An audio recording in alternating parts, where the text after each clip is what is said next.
Hi, everyone. My name is Gia Gupta, and I'm the co-founder and co-president of Little Mentors.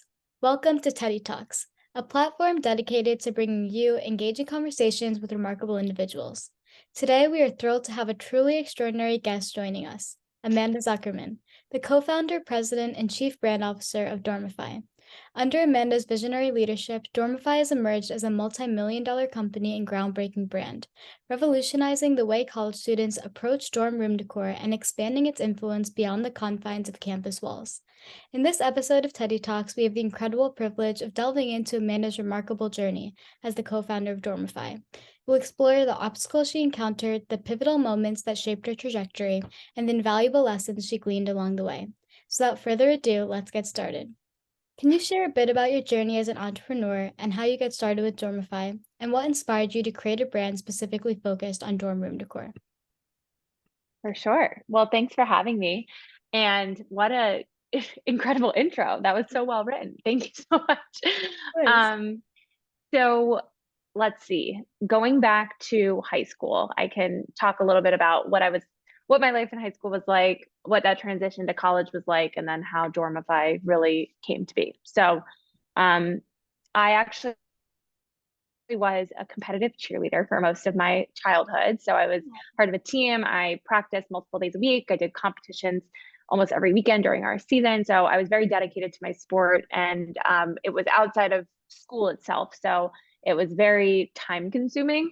But it definitely taught me a lot about, dedication, teamwork, what it takes to win.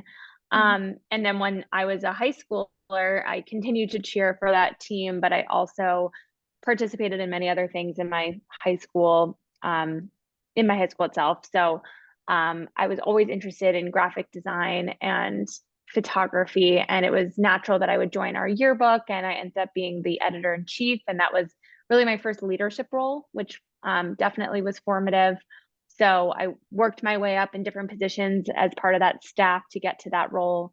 And it was really nice to be a part of something for so many years and then kind of culminate as the leader of that club. And I think something that was really formative in my high school years was the fact that I juggled so many different things while also trying to, have a social life. And I know that all of you guys that are in high school today probably do a lot more than I did when I was in school, because everyone is so good at taking on so much and balancing their time, which I don't even understand how you do it, but it's very impressive. And I think that's important to be able to master those skills as a high school student before you go into college, because that will only continue to happen as you go through your college experience and join the workforce and try to manage your personal life and your professional life. So, going back to your question of how Dormify was actually created, I when I was touring different campuses and deciding where I wanted to go to college, um, I actually applied early to UPenn, and they deferred me, and it was gut wrenching. And I was one of those people that was so set on going to my early decision school.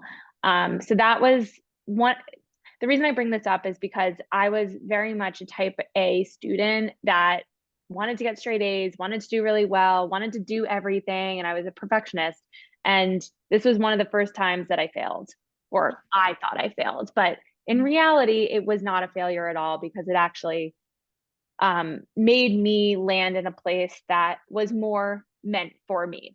And the reason why this is relevant is that it was a setback that I had to navigate that ultimately led me to create Dormify. And I Yeah. firmly believe that Dormify wouldn't have existed if I had gotten into that early decision school. The reason why is I kind of had to start my whole college search over again. And when I was going to tour all of these different campuses, WashU was one of them. I knew nothing about the school, but a friend of the family told me to check it out. So I went in with pretty low expectations. I toured the campus, and they had the area where all the freshmen and sophomores lived had all of these businesses that were run by students. And I had never seen that before. And it was really cool. There was everything from a laundry service to a shipping and storage service, a custom t shirt business, a candy shop, a bike rental, like all of those things that you need on campus run by students. And these WashU students would actually come in and purchase the businesses and run them for a couple of years, learn how to run a business, and then sell it for hopefully a profit to another student that was coming in. And I just thought that was so cool. So that was happening on one track of my senior year of high school or right after graduation. And then simultaneously, after I decided to go to WashU and I was shopping for my first dorm room, I was actually in New York City, and I grew up in Maryland outside of DC. And I came to New York because I knew that this was the place where I would find things that are stylish, and that's where I like to shop for my clothing. And it was kind of like a fun thing that I always did once a year with my sister and my mom. So came to New York, and I actually really struggled to find anything cute or stylish for my dorm room. And I just remember going from Urban Outfitters to Bed Bath and Beyond to Macy's to wherever, and none of these stores had what I was looking for. I ultimately had to cobble together pieces from all of these different stores, and it was a lot different because I couldn't just order everything from Amazon. I couldn't order something unique from Etsy or thrift something. It was just not so accessible. And I ended up putting together a room that was really great, but it was difficult for others to do. And for me and my mom, it was pretty straightforward because we knew we had an eye for just being creative, and we mixed and matched things to look cool. And I actually picked out a pillowcase from Urban Outfitters. It was the only thing that I liked that I found during that one day shopping trip. And I said, I'm going to base my entire room off of this one pillowcase. And I have it in a like presentation that I usually give to students. But that's what I did. And I made it a lot harder on myself. But when I was standing in Bed Bath and Beyond, it was like that light bulb moment where I said to my mom, why doesn't anyone create bedding that's cool for college students? It was a huge opportunity and a hole in the market. And I just said to her, like, we should create our own line. And she's like, okay, let's do it, which I understand is definitely unusual for a parent to say to their kid, but she is an entrepreneur herself, and she built her own advertising agency and grew it over 30 years. So it was much more in her nature to say, like, let's go figure it out. So we did. And we quickly realized once we put together my freshman year dorm room that other parents and their children were going to struggle to do what we did, but we could make it easier. So we quickly said, let's put together a brand that not only is dedicated to college students, because that doesn't exist, but also creates twin XL bedding that's cool, and also makes it easier to shop for college because it's a one-stop shop where you can get everything you need. And we didn't just start by saying, okay, I moved into college and like, I'm going to start a company now. That wasn't the case at all. Actually, the summer after my freshman year is when we started to really pursue this idea. And we can get into the details of how that actually happened. But we started the business with a blog and a group of student ambassadors that we called style advisors. And we just put content up on the internet about dorm decor and college life. And at the time, blogging was just starting. So this was the natural medium for doing this. And no one was talking about college on the internet at the time. But if you compare that to today, it'd be the same thing as if I came up with this concept now and no one was doing it, and I made a TikTok channel or I made an Instagram and I was just talking about something that was relevant that people could connect to that someone else wasn't already doing. So just because it was a blog back then doesn't mean the concept doesn't exist now. It would be a TikTok of transformations. So that's where we started, and we had to get proof of concept because we didn't know that people cared about their dorm rooms. And crazy enough, when I was a freshman, there was no Instagram and there was no Pinterest. So people weren't posting photos of their rooms. And I only knew what I knew from my network and my friends. And we needed to really understand if at scale people cared about what their dorm rooms looked like. We quickly learned that they did because people were like really rallying behind this concept and they were writing blog posts.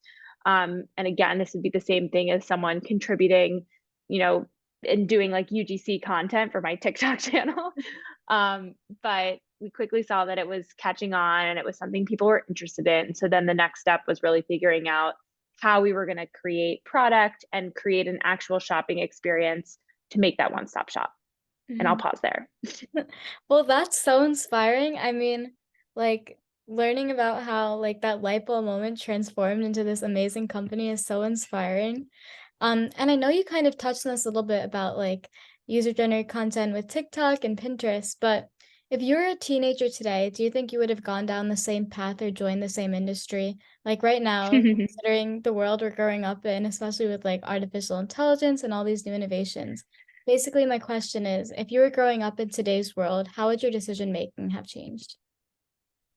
That's so interesting, and no one has ever asked me that question. So good for you for being unique. That's such a good question. I mean, honestly,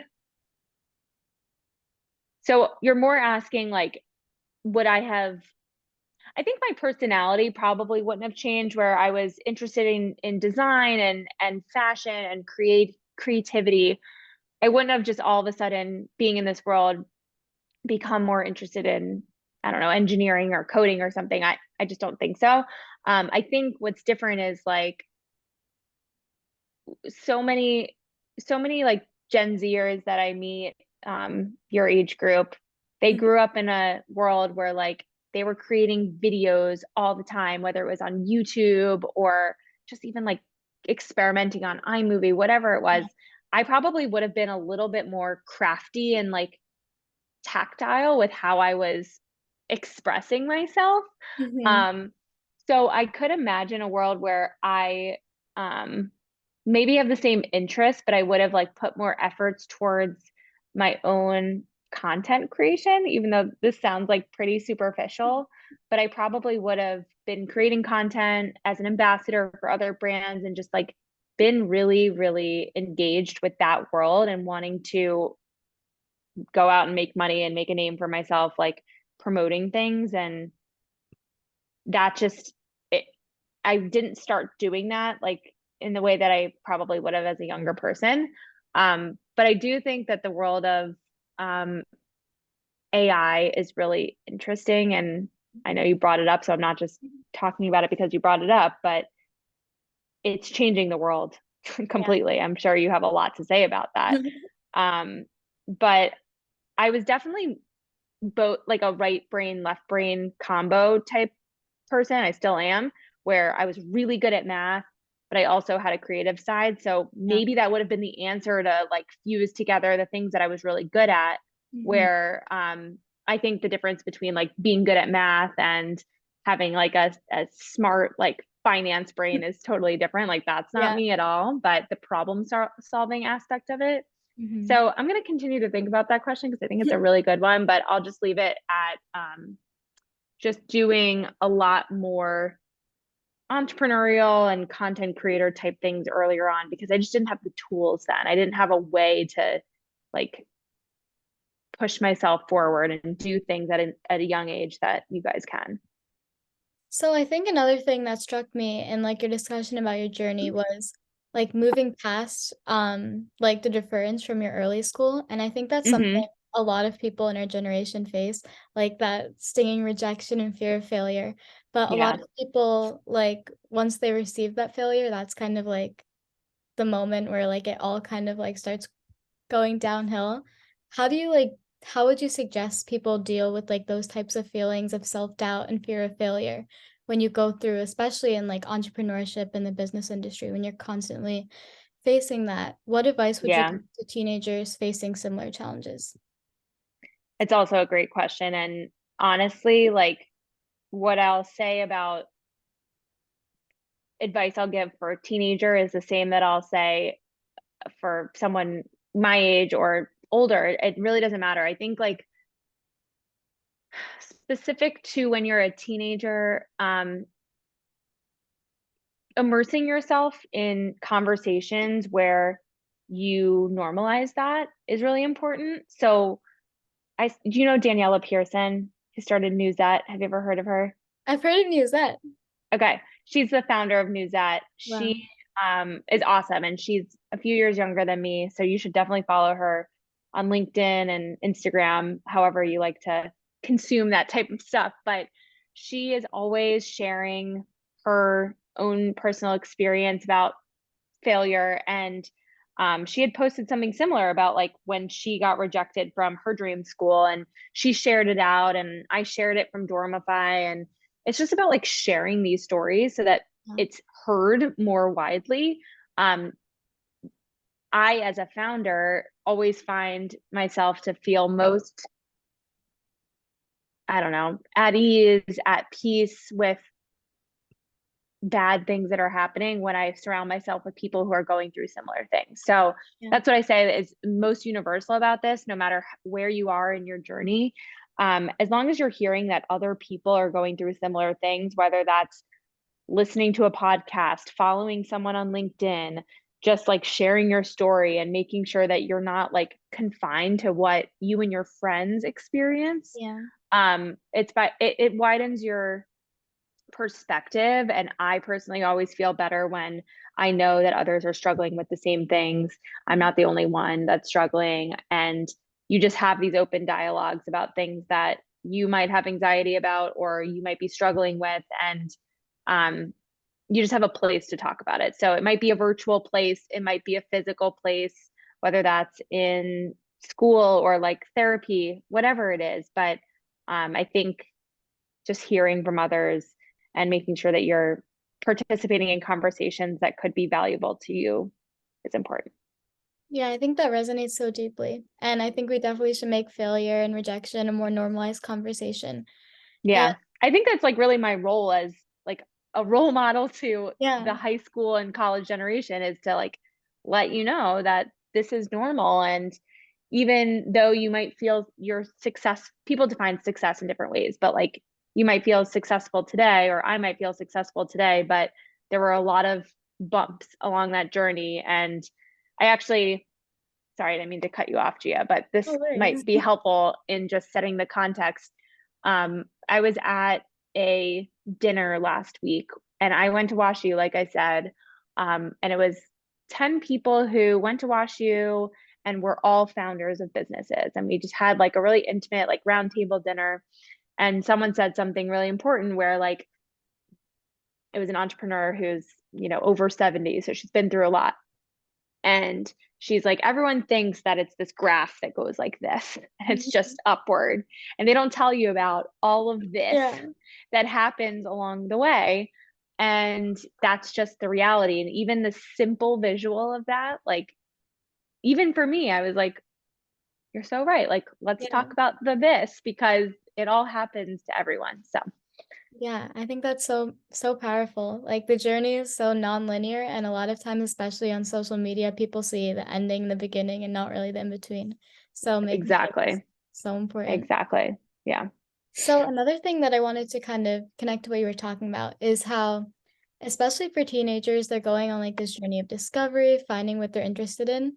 And Hmm. you talked about like this light bulb moment where you were shopping for your dorm and then you were like, wow, this is a hole in the market and this needs to exist. But for a lot of teenagers, they don't know where to find, they don't have that light bulb moment yet. So what recommendations Totally.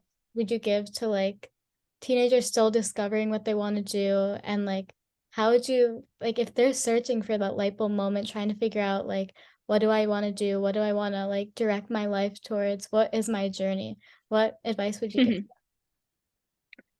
Well, a lot of advice that I've been given is like, even when you feel like you're older or like far along in your career, there's so much more life ahead. So I'm 31 and I feel like, wow, like I've been in this business for 12 years and like, oh my God, so much time has passed. But then I meet people who started businesses that, were really successful and made them who they are when they were 45 or 50 or whatever age it is. So there's a lot of life to live, is basically what I would say. And I wouldn't put a lot of pressure on this. And there's a few examples that are relevant here. So when you're in college and you are thinking about what you want to do, um, I like to tell students not to put so much pressure on this because unless you're like, and there's caveats here, but like if you want to become a doctor and you feel very, very firm that you want to become a doctor, like, yes, you have to take various classes that will take you there. But if you decide when you're 25 that you want to become a doctor, you can still do it. It's just going to take a little bit more work to get there, and you're starting late and you have to be okay with that. You have the opportunity to change the course of your career at any point, and you have a lot of time to do so. So I think what's most important is about trying different things to establish things that you don't like, because there's going to be a lot of things that you do like.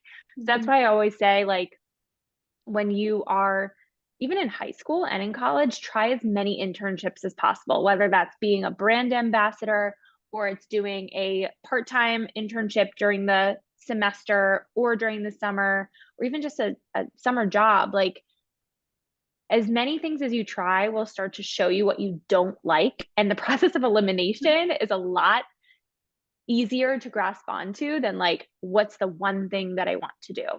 And so many people throughout their college experience, their first few years in the workforce, many years into the workforce, they will change gears. And like, there's a lot that you will learn in a year, in 5 years, in any single position that you're in.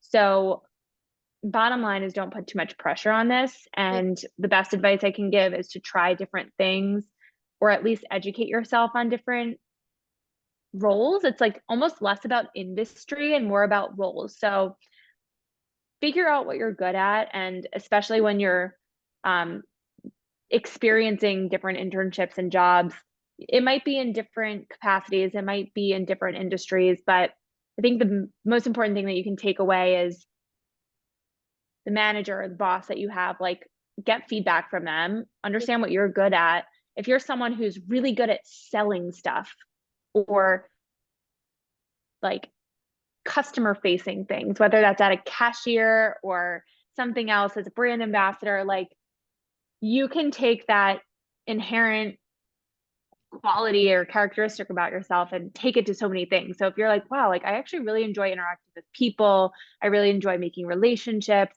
I really enjoy like going out and selling something and earning commission and like that competitive nature, there's so many things that you can then translate that into. So I would advise trying a lot of things and figuring out what you're good at. And even if what you're good at is broad, like, just start to pick up on what that is by getting feedback from the people that you're working with. Yeah, that's great advice. And one thing I want to connect that to is navigating your professional life can be really difficult, but like learning how to balance that with your academic life and your social life can be even more difficult. So Yeah. what advice do you have? I guess it's applicable like in work-life balance when you're in your career, but Yeah. also for students, like trying to navigate discovering what they want to do in the future with also like school and extracurriculars. What advice would you Yeah. give in terms of that? Well, once you leave college, life is just not as fun sometimes. So take advantage of the time where you have limited responsibilities and you actually have the time to explore and discover and all of that. And like, don't try to be an adult too fast. I felt like I always wanted to be an adult. Um, Even my parents would say, like, when I was really little, I would like to hang out with the mom that was driving the carpool rather than the kids that were in the car.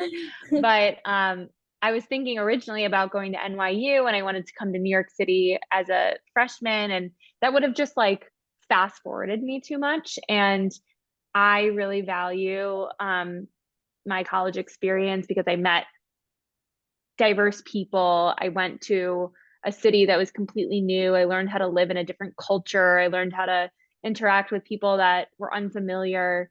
Um, I learned how to work in a team through my business degree. So I guess going back to the advice, um, you can't do it all. So like, give yourself a little bit of grace there. Like, you're not going to be able to do it all. Um, you have to focus on the things that make you happy and that, achieve any goal that you set forth. But something that people will say when you get older and like are more my age, they're like, start to shed the things that don't bring you joy. So whether that's like Yeah. a relationship in your life, or a thing that you do, an activity, something that like your job, if you're really unhappy at work, like make a change. Yeah. Um, so while you're trying to balance all this stuff, like, yes, you are at the age of experimentation and trying a bunch of things. And I think your generation is so good at time management because you've been growing up in a fast paced world where you Yeah. can multitask all the time, but um, start to shed things that like don't make you happy. Mhm. And that's going to continue throughout your life. But also like learn about tools that can help you maximize this time in your life.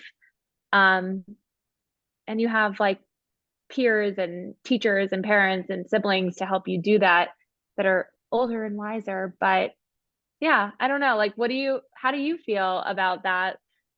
I feel like it'd be interesting for you and your peers to talk about how you best manage this. I don't live in your world, so it's so different for me.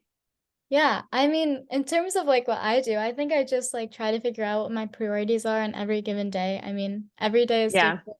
Like Yeah. on a school day, it's like a lot of schoolwork and extracurriculars, but on the weekend, I try to carve out time for my friends and making time for my family. So, Yeah, yeah, just like I think it's really about understanding your values and your priorities and then totally. like making sure your time aligns with how you want your time to align with. Yeah, and something like this might be even too advanced, but like something that my therapist told me about that it's just really simple. She's like, you have 24 hours in a day. You have Yeah. 8 hours to sleep, you have 8 hours to work, and you have 8 hours for yourself. So as close as you can come to 888 and feeling balanced, the better you're going to feel. Yeah. If you're shortcutting sleep, you're not going to feel good. If you're shortcutting personal time, you're not going to feel good. So it's about achieving balance and just like thinking about your 24-hour day in three increments. Yeah. And for So you, it's like school and personal and, yeah. One thing you talked a little bit about when you were ending this your discussion on that was talking about your teachers, your friends, and your peers, and building your network and collaboration starting young is so important. How do you go mhm. about like building relationships and like what tips would you give to people that are working to like establish new relationships and build their network? That's something that I wish I did differently when I was your age, for sure, because I feel like I interacted with really great people and I didn't know how to make anything of those introductions. So um, it's really about quality over quantity, which sounds cliche, but it's true. Like you could meet 200 amazing people in your young life. And if you don't do anything with any of those contacts, then who cares? Yeah. So, um, I think probably more relevant to college, but I don't know, maybe relevant in high school too, is those few people that you either really make a connection with and develop a strong relationship with. Maybe that's a teacher that like you really, really connect with. Or it's, in college, let's say I come to speak to your class or your organization and you really want to stay in touch with me. The way that I would recommend doing that is like giving consistent updates, even when you have nothing to say. So let's just use me as the example. Okay. You, Gia, are like, oh my God, like I want to stay in touch with Amanda. I want her to mentor me as I develop my own business, or I want to work for her one day, or whatever it is. Um, I would tell you to one, make sure you introduce yourself to me, say something memorable about yourself. Say, I'd love your email address or your phone number so I can send you a note and stay in touch. And then from there, it's like, here's something that really resonated with me about our connection today so that I can remember you. And then maybe it's quarterly or twice a year that you send me a note and say, hey, it's Christmas break. Like, just wanted to check in, say happy holidays, and let you know, like, I had a really great semester this fall. Here's something I accomplished. And if you have 10 minutes to catch up, I would love to do that. And sometimes you don't even need to do that catch up, but it's like, tell me something about yourself just to stay relevant. Yeah. And if you choose a few people to do that with, that's how you build a relationship. Because if you just shake someone's hand and say, thanks for coming today, like, I'm not going to remember you. Yeah. Um, so those types of things are really important. And I've had, interns or students that I've met throughout the years that either even just like follow me on Instagram and like send a DM every once in a while, simple stuff. But someone I recently hired was checking in like once a semester and saying, "Hey, hope all is well. I love this thing that you just launched." Like you just have to have that ongoing dialogue. And Yeah. something that I will share that I've now shared on a few different interviews. So hopefully this doesn't become old news. I recently, in the last 2, 3 years, started a Google Sheet of all of my contacts because I find LinkedIn to be like just way too complicated. Yeah. Because people will connect with me on LinkedIn that I don't even know. So I just need to have Yeah. like a very consolidated list of who I care to stay in touch with.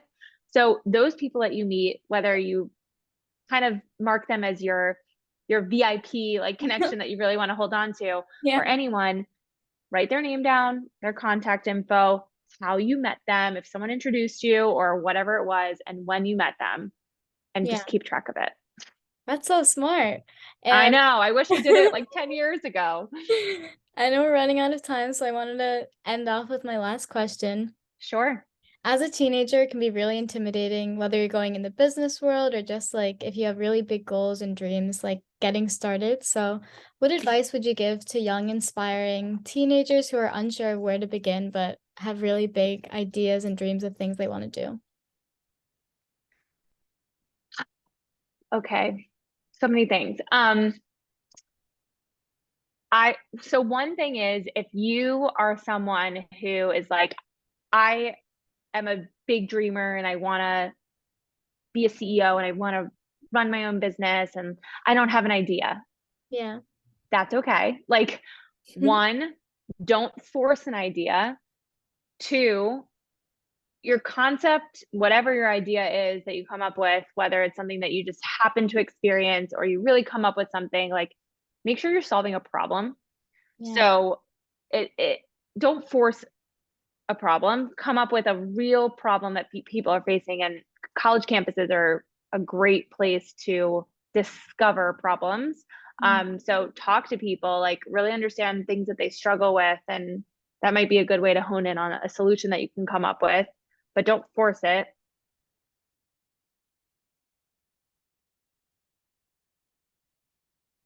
Really inspired and motivated individuals would be to really like put themselves out there. So even if you have no interest in like starting a business, like not everyone wants to, but you have to stand out. Like Yeah. that's what I'll say, period, is whether you're interviewing for a job, an internship, running for a position in a club, like everyone's doing really impressive stuff Yeah. and the bar is really high. So what are you going to do to stand out? It's not that you're getting the best grades or you're the smartest in the room. How can you stand out and make sure that people know you? Whether that's a prospective employer or someone else. Like another example would be if someone on your campus had a really great idea and they're like, oh, I need someone who's really good at coding or really good at graphic design to come help me with what I'm doing. How are they Yeah. going to know that you're good at that if you don't put yourself out there? So I know it's really hard to do that, but as long as you're going out there and trying new things and really like meeting people and just being outgoing, it's Mhm. harder in college than I think it is for me now, but introduce yourself to people, make yourself known. You never know the people that you're going to find like that will help you later on. So whether that's in the networking conversation that we just had or a fellow classmate that goes on to be the next Steve Jobs, like whoever it Yeah. is, you never know. Like my Yeah. aunt went to college with oh my God, what's his name? Amazon. Jeff Bezos. Yes, Jeff Bezos. And like she had an opportunity to invest in Amazon in the early days and she didn't do it, but like at least she had the opportunity. Yeah. So you never know who you're gonna meet. I always say yes to things because I always say like you never know who you're gonna meet. And I tend to say yes rather than no because of that. You might be sitting on a bus or a plane next to someone that could change your life. So Yeah. Thank you so much for your time. This was an amazing conversation, and of course. I hope everyone took something valuable away from this. Well, I hope you all, whether you're graduating high school or still in high school or currently in college, um, are excited about what's ahead. And I know we were talking about some more substantial, like deep stuff, but decorating your space and making it your home away from home is definitely um, where you can express yourself. And it's such an important point in this transition from your home life to your college life and your adult life. So Dormify is really excited to be on that journey with all of you. And I'm always here as a resource. You can follow Dormify on all of our social channels, of course, but also follow me as well. And I'm happy to answer questions as it comes up. But this was really great.